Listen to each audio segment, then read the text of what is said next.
আকাশবাণী খবর পড়ছি সুদীপ বসু।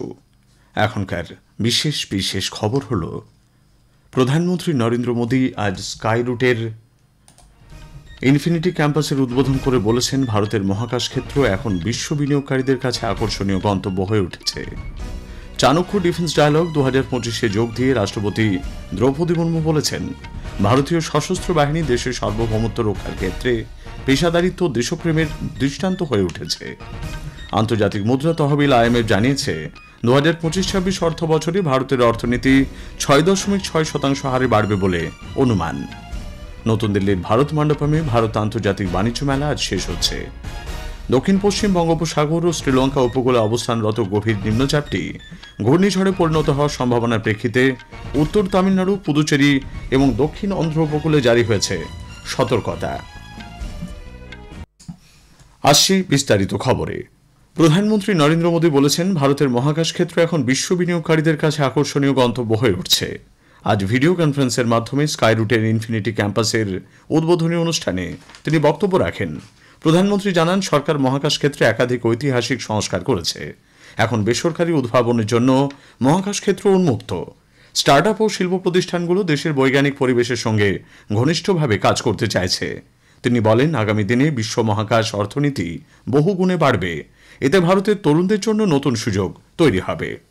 जेन जी डिजाइनर्स, जेन जी कोडर्स और जेन जी साइंटिस्ट नई नई टेक्नोलॉजी बना रहे हैं। प्रोपल्सन सिस्टम हो, कंपोजिट मटेरियल्स हो, रॉकेट स्टेजेज हो, सैटेलाइट प्लेटफॉर्म्स हो, भारत का युवा आज उन क्षेत्रों में काम कर रहा है जिनकी कुछ साल पहले कल्पना भी संभव नहीं थी। প্রধানমন্ত্রী আরও বলেন, গত 6-7 বছরে ভারত মহাকাশ ক্ষেত্রকে উন্মুক্ত, সহযোগিতামূলক ও উদ্ভাবন নির্ভর ব্যবস্থায় পরিণত করেছে। আজ দেশে 300-রও বেশি মহাকাশ স্টার্টআপ কাজ করছে। স্কাই রুটের ইনফিনিটি ক্যাম্পাস ভারতের নতুন চিন্তাধারা, উদ্ভাবন ও তরুণ শক্তির প্রতিফলন বলেও তিনি উল্লেখ করেন। প্রধানমন্ত্রী বলেন, ভারতীয় মহাকাশ সংস্থা ইসরো দীর্ঘদিন ধরে দেশের মহাকাশ যাত্রাকে নতুন উচ্চতায় নিয়ে গেছে। প্রধানমন্ত্রী এই মাসের 29 তারিখ থেকে 2 দিনের ছত্তিশগড় সফরে যাবেন। তিনি রায়পুরে পুলিশ মহানির্দেশক ও আইজিদের সর্বভারতীয় সম্মেলনের 60তম সংস্করণে অংশ নেবেন। 3 দিনের এই সম্মেলন 28 থেকে 30 নভেম্বর পর্যন্ত চলবে। রাষ্ট্রপতি দ্রৌপদী মুর্মু আজ বলেছেন, ভারতীয় সশস্ত্র বাহিনী দেশের সার্বভৌমত্ব রক্ষার ক্ষেত্রে পেশাদারিত্ব ও দেশপ্রেমের দৃষ্টান্ত হয়ে উঠেছে। নতুন দিল্লিতে আজ চাণক্য ডিফেন্স ডায়ালগ 2025-এ বক্তব্য রাখতে গিয়ে রাষ্ট্রপতি বলেন, যখনই দেশের নিরাপত্তা চ্যালেঞ্জের মুখে পড়েছে, তখনই ভারতীয় সেনা অসাধারণ ধৈর্য ও দৃঢ় সংকল্পের পরিচয় দিয়েছে। তিনি আরও বলেন, অপারেশন সিন্দুরের সাফল্য দেশের সন্ত্রাস দমন ও প্রতিরোধ কৌশলের ক্ষেত্রে গুরুত্বপূর্ণ নজির। Success of Operation Sindoor stands as a defining moment in our counter-terror and deterrent strategy. The world took note not only of India's military capability but of India's moral clarity to act firmly yet responsibly in the pursuit of peace. রাষ্ট্রপতি জোর দিয়ে বলেন যে, বিশ্ব কেবল ভারতের সামরিক সক্ষমতায় প্রত্যক্ষ করেনি, বরং শান্তি প্রতিষ্ঠার ক্ষেত্রে দায়িত্বশীলতারও পরিচয় পেয়েছে। রাষ্ট্রপতি আজ সন্ধ্যায় ওড়িশা বিধানসভার শীতকালীন অধিবেশনের প্রথম দিনে সদস্যদের উদ্দেশ্যে ভাষণ দেবেন।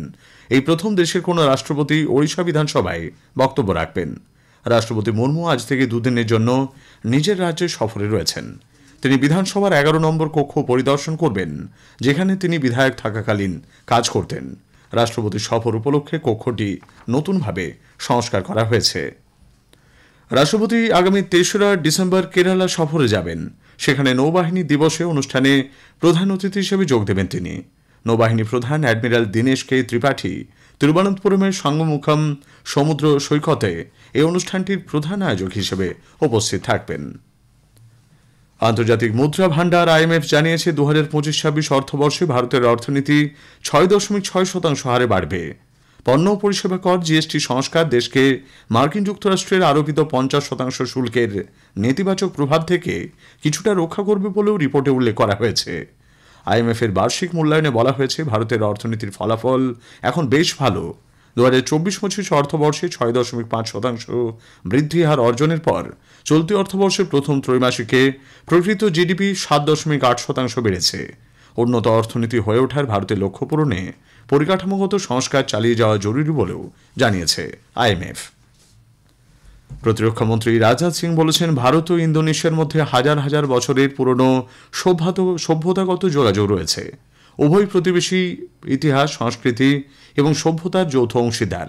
নতুন দিল্লিতে তৃতীয় ভারত ইন্দোনেশিয়ার প্রতিরক্ষামন্ত্রীদের আলোচনার সময় প্রতিরক্ষামন্ত্রী এই উদ্বোধনী বক্তব্য রাখেন। Both India and Indonesia adopted shared vision on maritime cooperation in the Indo-Pacific between India and Indonesia. During visit of our Prime Minister to Indonesia in May 2018, as well as the signing of the enhanced agreement on defence cooperation. By frequent meetings with His Excellency Prabowo Subianto as Defence Minister, further strengthened both our countries' commitment to augment defence cooperation. প্রধানমন্ত্রী Narendra Modi 30 November রবিবার আকাশবাণীতে মন কি বাত অনুষ্ঠানে তাঁর চিন্তাভাবনা দেশ বিদেশের মানুষের সঙ্গে ভাগ করে নেবেন। এটি হবে মাসিক এই বেতার অনুষ্ঠানের 128তম পর্ব। খবর শুনছেন আকাশবাণী থেকে। আমাদের সংবাদ শোনা যাচ্ছে ইউটিউব চ্যানেল আকাশবাণী সংবাদ বাংলা, ফেসবুক, ইনস্টাগ্রাম আকাশবাণী সংবাদ কলকাতা এবং এক্স হ্যান্ডেল এআইআর নিউজ কলকাতাতে। ভারত আন্তর্জাতিক বাণিজ্য মেলা আইআইটিএফ আজ শেষ হচ্ছে। চলতি মাসের 14 তারিখে নতুন দিল্লির ভারত মণ্ডপে শুরু হওয়া 14 দিনব্যাপী এই মেলায় ভারতের বিভিন্ন রাজ্যের সমৃদ্ধ বৈচিত্র্য তুলে ধরা হয়। অংশ নিয়েছিল বিহার, মহারাষ্ট্র, রাজস্থান, উত্তরপ্রদেশ এবং ঝাড়খণ্ড। সুপ্রিম কোর্টের নির্দেশের পর স্কুল সার্ভিস কমিশনের নতুন পরীক্ষা নিয়ে কলকাতা হাইকোর্ট কড়া অবস্থান নিয়েছে। 2025 সালে নতুন পরীক্ষায় টেন্টেড বা চিহ্নিত অযোগ্য প্রার্থীরা যাতে কোনোভাবেই সুযোগ পেতে না পারে তা নিশ্চিত করতে বিচারপতি অমৃতা সিনহা বেশ কিছু তথ্য চেয়ে পাঠিয়েছেন। 2016 সালে নিয়োগের সময় প্যানেলের সময়সীমা পেরিয়ে যাওয়ার পর এবং ওএমআর শিট বিকৃত করে নিয়োগ হওয়া চাকরি প্রার্থীদের বিবরণ সহ একাধিক তথ্যের বিস্তারিত তালিকা ওয়েবসাইটে প্রকাশ করার নির্দেশ দিয়েছেন তিনি। ভারত ও সংযুক্ত আরব আমিরাতের সর্বাত্মক অর্থনৈতিক অংশীদারিত্ব চুক্তি সিএপি এর আওতায় তৃতীয় যৌথ কমিটির বৈঠক করেছে। বাণিজ্য মন্ত্রকের অতিরিক্ত সচিব অজয় ভাদু এবং আরব আমিরাতের আন্তর্জাতিক বাণিজ্য বিষয়ক সহকারী আন্ডার সেক্রেটারি জুমাল কাইদ বৈঠকে যৌথ সভাপতিত্ব করেন। সেনাপ্রধান জেনারেল উপেন্দ্র দ্বিবেদী অরুণাচল প্রদেশকে চীনের হাতে তুলে দেওয়া উচিত বলছেন। সমাজ মাধ্যমে ছড়িয়ে পড়া এমন একটি ভিডিও কেন্দ্রীয় সরকার ভুয়ো বলে খারিজ করেছে। ভিডিওটি ডিজিটালি বিকৃত করা হয়েছে বলে পিআইবি ফ্যাক্ট চেক ইউনিট জানিয়েছে।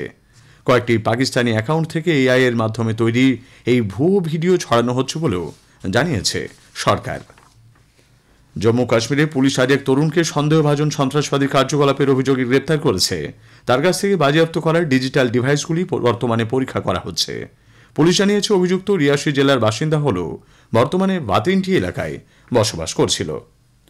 ফ্লোরিডায় মার্কিন যুক্তরাষ্ট্রের সভাপতিত্বে নির্ধারিত G20 শীর্ষ সম্মেলনে দক্ষিণ আফ্রিকাকে আমন্ত্রণ জানানো হবে না বলে রাষ্ট্রপতি ডোনাল্ড ট্রাম্প ঘোষণা করেছেন। দক্ষিণ আফ্রিকা কোথাও সদস্যপদ পাওয়ার যোগ্য নয় বলেও মন্তব্য করেন তিনি।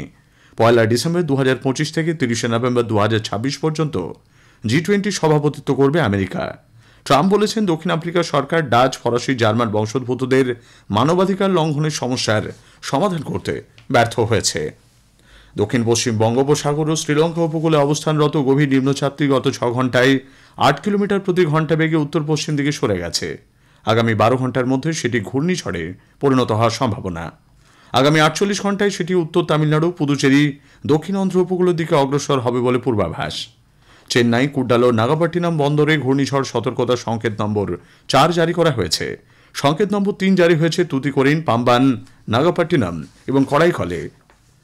ইন্দোনেশিয়ার সুমাত্রা দ্বীপের পশ্চিম উপকূলে আজ ভূকম্পন অনুভূত হয়। মার্কিন ভূতত্ত্ব সর্বেক্ষণের সংস্থা সূত্রে জানা গেছে, রিক্টার স্কেলে তীব্রতা ছিল 6.6। শেষ করার আগে খবরের বিশেষ কিছু অংশ আরও একবার। প্রধানমন্ত্রী নরেন্দ্র মোদী আজ স্কাইরুটের ইনফিনিটি ক্যাম্পাসের উদ্বোধন করে বলেছেন, ভারতের মহাকাশ ক্ষেত্র এখন বিশ্ব বিনিয়োগকারীদের কাছে আকর্ষণীয় গন্তব্য। চাণক্য ডিফেন্স ডায়ালগ 2025-এ যোগ দিয়ে রাষ্ট্রপতি বলেছেন, ভারতীয় সশস্ত্র বাহিনী দেশের সার্বভৌমত্ব রক্ষার ক্ষেত্রে পেশাদারিত্ব ও দেশপ্রেমের দৃষ্টান্ত হয়ে উঠেছে। নতুন দিল্লির ভারত মণ্ডপে ভারত আন্তর্জাতিক বাণিজ্য মেলা আজ শেষ হচ্ছে। খবর শেষ হলো, এরপর শুনুন স্থানীয় সংবাদ।